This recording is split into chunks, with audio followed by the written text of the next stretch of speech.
বছরে যারা দেশ শাসন করেছেন, একটি দল দেশ শাসন করেছেন, সামরিক বাহিনী দেশ শাসন করেছেন, কোন দল বলতে পারবে না বুকে হাত দিয়ে যে আমাদের শাসনের সময় আমাদের মন্ত্রী, এমপি, প্রধানমন্ত্রীরা দুর্নীতির অভিযোগ থেকে কখনো মুক্ত ছিল। এ কথা কেউ বলতে পারবে না। প্রত্যেকটি শাসন আমাদের দুর্নীতি হয়েছে, দলীয়করণ হয়েছে, বিচার ব্যবস্থার উপরে রাজনৈতিক হস্তক্ষেপ হয়েছে, কল কারখানা, শিল্প, ব্যবসা বাণিজ্য দলীয় স্বার্থে লুটপাট করে, বিদেশি অর্থ পাচার করে অর্থনীতিকে তছনছ করে ফেলা হয়েছে। ফলে 54 বছরের পুঞ্জীভূত ক্ষোভ আজকে গণবিস্ফোরণ আকারে আগামী 26 ফেব্রুয়ারি নির্বাচনে একটি নতুন বাংলাদেশের স্বপ্নের পাটাতন তৈরি করেছে। তাই আসুন আমরা পরিষ্কার বলতে চাই, বাংলাদেশ জামাত ইসলামী দেশের মানুষের কাছে অঙ্গীকারবদ্ধ। দেশের মানুষের এবারের মুক্তি যদি আমরা জনমতের ভিত্তিতে আনতে না পারি, নতুন কোন অপশক্তি যদি জাতির ঘাড়ে চেপে বসে, আমাদের সামনে দুর্ভোগের কোন সমাপ্তি হবে না। তাই বাংলাদেশ জামাত ইসলামী সহ 11 দল, যে 11 দলীয় নির্বাচনী ঐক্যের মধ্যে ইসলামী চেতনা, জুলাইয়ের চেতনা, মুক্তিযুদ্ধের চেতনাকে ধারণ করে আমরা একটি মানবিক বাংলাদেশ গড়ার দিকে এগিয়ে যাচ্ছি। বাংলাদেশের আসন্ন জাতীয় নির্বাচন এবং গণভোটকে সামনে রেখে 11 দলের উদ্যোগে আয়োজিত আজকের এই ঐতিহাসিক জনসভার সংগ্রামী সভাপতি সভামঞ্চে ইতিমধ্যে উপস্থিত হয়েছেন বাংলাদেশের কোটি কোটি মানুষের প্রিয় নেতা, নন্দিত নেতা, মানবিক বাংলাদেশ, নতুন বাংলাদেশ গড়ার স্বপ্ন সারথী বাংলাদেশ জামাত ইসলামীর সম্মানিত আমির ডাক্তার শফিকুর রহমান, মঞ্চে উপস্থিত সম্মানিত জাতীয় জেলা পর্যায়ের নেতৃবৃন্দ, আজকের এই ঐতিহাসিক জনসভায় উপস্থিত সংগ্রামী যশোরবাসী, মহান আল্লাহর দরবারে আমরা শুকরিয়া আদায় করি।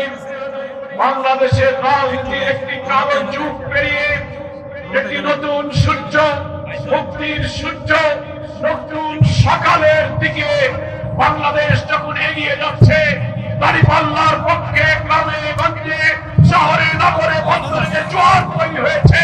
সেই জোয়ারের অংশ হিসাবে আজকে মহান আল্লাহ তাআলা আমাদের এখানে উপস্থিত হওয়ার তৌফিক দান করেছেন। আমরা সবাই বলি আলহামদুলিল্লাহ। সংগ্রামী দেশবাসী, আগামী জাতীয় নির্বাচনে বাংলাদেশের মানুষের মধ্যে এখন একটি নতুন আকাঙ্ক্ষার সৃষ্টি হয়েছে। 24 গণঅভ্যুত্থানের পর সহস্রাধিক জীবন, হাজার হাজার মানুষের রক্ত এবং ত্যাগের বিনিময়ে আমরা যে নতুন স্বপ্ন দেখেছিলাম, সেই স্বপ্নের সুফল আমরা ইনশাআল্লাহ পৌঁছাবার জন্য মানুষের দ্বারে দ্বারে যাওয়ার চেষ্টা করছি।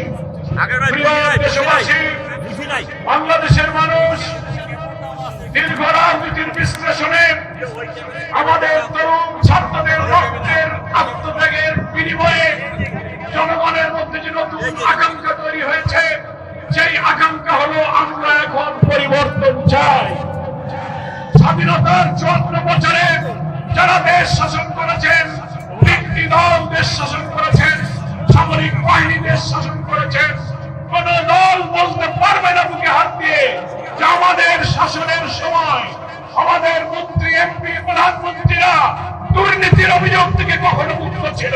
এ কথা কেউ বলতে পারবে না। প্রত্যেকটি শাসন আমাদের দুর্নীতি হয়েছে, দলীয়করণ হয়েছে, বিচার ব্যবস্থার উপরে রাজনৈতিক হস্তক্ষেপ হয়েছে, কল কারখানা, শিল্প, ব্যবসা বাণিজ্য দলীয় স্বার্থে লুটপাট করে, বিদেশি অর্থ পাচার করে অর্থনীতিকে তছনছ করে ফেলা হয়েছে। ফলে 54 বছরের পুঞ্জীভূত ক্ষোভ আজকে গণবিস্ফোরণ আকারে আগামী 26 ফেব্রুয়ারি নির্বাচনে একটি নতুন বাংলাদেশের স্বপ্নের পাটাতন তৈরি করেছে। তাই আসুন আমরা পরিষ্কার বলতে চাই, বাংলাদেশ জামাত ইসলামী দেশের মানুষের কাছে অঙ্গীকারবদ্ধ। দেশের মানুষের এবারের মুক্তি যদি আমরা জনমতের ভিত্তিতে আনতে না পারি, নতুন কোন অপশক্তি যদি জাতির ঘাড়ে চেপে বসে, আমাদের সামনে দুর্ভোগের কোন সমাপ্তি হবে না। তাই বাংলাদেশ জামাত ইসলামী সহ 11 দল, যে 11 দলীয় নির্বাচনী ঐক্যের মধ্যে ইসলামী চেতনা, জুলাইয়ের চেতনা, মুক্তিযুদ্ধের চেতনাকে ধারণ করে আমরা একটি মানবিক বাংলাদেশ গড়ার দিকে এগিয়ে যাচ্ছি।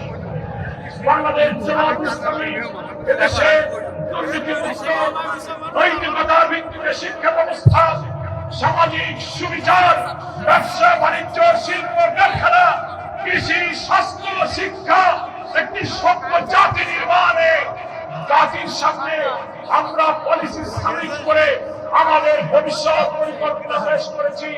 একটি অভাবনীয়, অসাধারণ নতুন বাংলাদেশের আশায় বাংলাদেশের মানুষ এখন জামাত ইসলামীর দিকে তাকিয়ে আছে। আমরা স্বাস্থ্য ক্ষেত্রে, কৃষিতে, শিল্পে, অর্থনীতিতে আমরা যে পরিকল্পনা দিয়েছি, 12 তারিখে দাঁড়িপাল্লাকে বিজয়ী করে আমাদের সেই স্বপ্ন করতে হবে।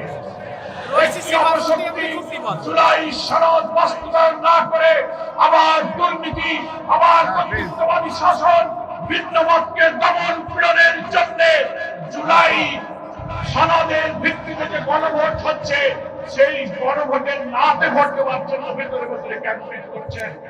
আমরা গণভোটের সবাই হা বলবো। হাতে ভোট দেওয়া মানে দুর্নীতির বিরুদ্ধে ভোট দেওয়া, হাতে ভোট দেওয়া মানে ভিন্ন মত দমনের বিরুদ্ধে ভোট দেওয়া, হাতে ভোট দেওয়া মানে হচ্ছে দুর্নীতি, চুরি, চাঁদাবাজি, প্রশাসনিক কাঠামোকে কর্তৃত্ববাদী শাসনের হাত থেকে রক্ষা করার জন্য আমরা হাতে ভোট দেবো। সম্মানিত যশোরবাসী, আরেকটি কথা বলে শেষ করতে চাই। খুলনা, যশোর এই বৃহত্তর অঞ্চলের গণমানুষের বড় দুঃখ হলো ভবডালা থেকে বলিরামপুর, কেশবপুর, ডুমুরিয়া, সাতক্ষীরা, ফুলতলা বিস্তৃত অঞ্চলে অনেকগুলো দিনের দীর্ঘদিনের জলাবদ্ধতা। পানির জন্য বলিরামপুর, কেশবপুর, যশোর এলাকার লোকেরা কৃষি, মৎস্য, সবজি, জীবন জীবিকার ঠিকানা তাদের রাস্তা আছে। আমি পানি সম্পদ উপদেষ্টার সাথে বৈঠক করেছি, ওয়াদার সাথে বৈঠক করেছি। তারা আমাদেরকে কথা দিয়েছেন, নির্বাচিত সরকার ছাড়া গণমুখী জনগণের মানবিক দায়িত্ব যারা পালন করে, সেই সরকার ছাড়া হাজার হাজার কোটি টাকার এই মহাপরিকল্পনা বাস্তবায়ন সম্ভব নয়। আজকের এই জনসভায় এই অঞ্চলের মানুষ হিসেবে জনগণের দুঃখের এই জলবদ্ধতা নিরসনের জন্য আমি দাবি জানাতে চাই, আগামী দিনে নতুন সরকারের মাধ্যমে আমরা জলবদ্ধতা নিরসনের এই মহাপরিকল্পনা ইনশাআল্লাহ বাস্তবায়ন করব। বন্ধ হয়ে ব্যবসা বাণিজ্যগুলো সব বন্ধ হয়ে যাচ্ছে। ইনশাআল্লাহ জনগণের নির্বাচিত মানবিক সরকার আমরা সামনে আমাদের দুঃখ দূর হবে।